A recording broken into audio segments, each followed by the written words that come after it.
বাহরাইনের Heath শহরের এক ঠিকানায় 490টি পোস্টাল ব্যালট পাবার ঘটনায় দেশটিতে প্রবাসী বাংলাদেশি কমিউনিটিতে চাঞ্চল্যের সৃষ্টি হয়েছে।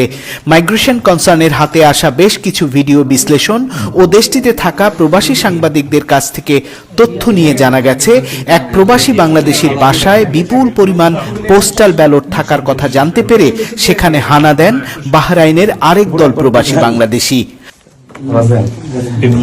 কিভাবে আনছিল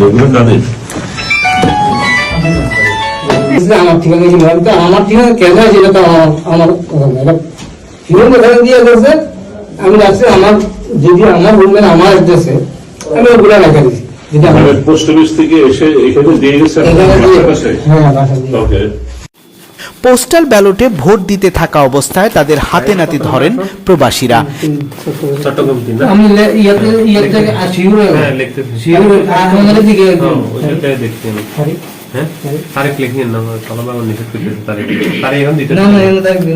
এসব প্রবাসী বাংলাদেশিদের বরাত দিয়ে বাহরাইনের স্থানীয় সাংবাদিকরা জানিয়েছেন যে দুইজনের কাছে 490টি পোস্টাল ব্যালট পাওয়া গেছে। তারা দাবি করেছেন তাদের সংগঠনের সব ভোটারের পোস্টাল ব্যালট এক বাসাতেই দিয়ে গেছেন পোস্ট অফিসের লোকজন।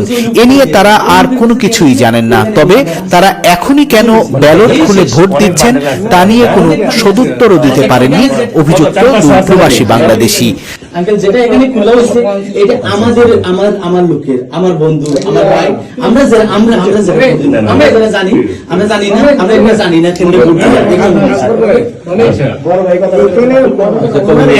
যেগুলি আছে এগুলো ওনারা করছে, এগুলি এর ফলে এই অ্যাড্রেসের বাইরে বাসার অ্যাড্রেস হলো 26 এর বাইরে এগুলিতে এখানে দিয়ে যাওয়ার কথা না।